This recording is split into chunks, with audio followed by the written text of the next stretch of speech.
Labas rytas, mėlyjeji, labas rytas sėkmės pamokų blogo skaitytojai, labas rytas Starfish Academy svetainės ir mūsų straipsnių lankytojai ir skaitytojai.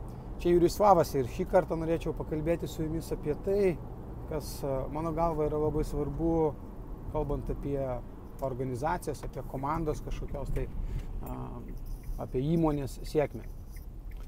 Jonas C. Maxwellas, vienas iš žinomiausių ir didžiausių pasaulio lyderystės ekspertų, įvardė šį dalyką kaip tam tikrą taisyklę. Ir ta taisyklė vadinasi lyderystės lubų arba lyderystės dangčio taisyklė. Ko gero, nesudėtinga būtų sutikti su šio teiginiu, kad organizacijos yra sėkmingos tiek, kiek sėkmingi yra tų organizacijų lyderiai, arba komandos yra sėkmingos tiek, kiek sėkmingi yra tų komandų lyderiai. Ir ko gero, būtent šita taisyklė yra pati svarbiausia ir pirmoji taisyklė, kuri lemia, kiek jūsų komanda bus sėkminga ir kokie rezultatai bus tos komandos. Daug pavyzdžių galima atrasti, kurie tikrai pagrindžia ir įrodo šitą taisyklę. Pavyzdžiui, kad ir sportas, komandinis sportas labai dažnas to pavyzdys. Paimkime krepšinį, lietuviai krepšinio tauta, tik paimkime šiek tiek, sakykime, Amerikos komandas, tarkime NBA. Chicago Bulls, ko gero, teko girdėti šios komandos pavadinimą, daugkartiniai NBA čempionai ir jie labai sėkmingai žaidė daugelį metų, ten buvo daug ryškių lyderių, kiekvienas iš jų buvo atskirai stiprus ir buvo jų treneris Philas Jacksonas, kuris iš tiesų subūrė visą tą komandą ir leido jai pasiekti tų rezultatų. Tuo tarpu tuo pačiu metu buvo kita komanda, Los Angeles Lakers, irgi turinti daug žvaigždžių, tokių kaip Shaquilas O'Nealas, kaip Kobe Bryantas, bet kažkodėl žaidimas nesiklostydavo ir jie nesugebėdavo pasiekti tų rezultatų, kurios netgi anksčiau Los Angeles Lakers būdavo pasiektusi. Ir po to, kai jau Chicago Bulls era praėjo, tas pats treneris Philas Jacksonas nuėjo iš Chicago Bulls į Los Angeles Lakers ir jam atėjus nepasikeitė žaidėjai. Liko tie patys lyderiai, tie patys pagrindiniai žaidėjai, kaip Kobe Bryantas, kaip Shaquilas O'Nealas, bet kažkodėl jie pradėjo žaisti kitaip ir jie pasiekė vėlgi tas pergalės, kurių labai troško.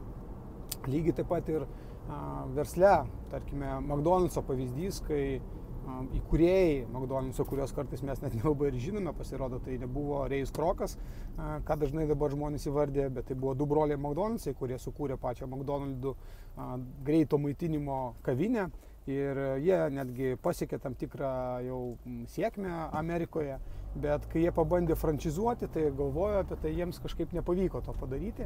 Ir tuomet atėjo Rėjus Krokas, kuris galiausiai ir pasiūlė idėją frančizavimo ir iš to McDonald'sas dabar yra toksai, koksai yra.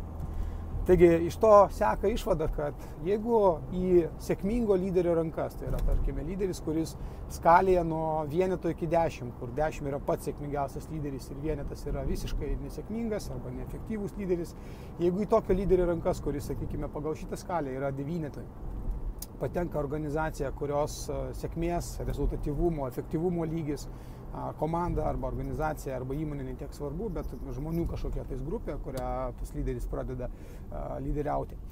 Jeigu ta organizacija, jos sėkmingumo lygis yra, tarkime, kokie 6, tai laiko klausimas, kada jinai taps tokia pat sėkminga kaip lyderis. Ir atvirkščiai, jeigu į mažiau sėkmingo lyderio rankas patenka, mažiau stipraus lyderio rankas patenka organizacija, kuri yra pakankamai sėkminga, tarkime, organizacijos lygis yra 8, 9, o lyderis yra 6. Tokiu atveju klausimas, kiek laiko užtruks, kol organizacija taps tokia pati mažiau sėkminga kaip ir lyderis. Ir vėlgi tokių pavyzdžių mes ko gero esame matę ne vieną, kad ir versle, kaip pavyzdžiui į įmonę, kuri yra sėkmingai veikianti, ateina naujas vadovas ir dėl kažkokių tais priežasčių įmonės rezultatai pradeda prastėti.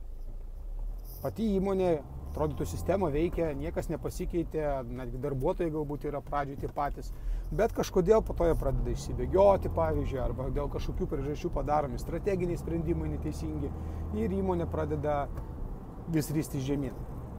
Taigi pagrindinė paslaptis viso to yra būtent lyderystės lubos. Kiek sėkmingas yra jūsų pagrindinis komandos, pagrindinis organizacijos lyderis.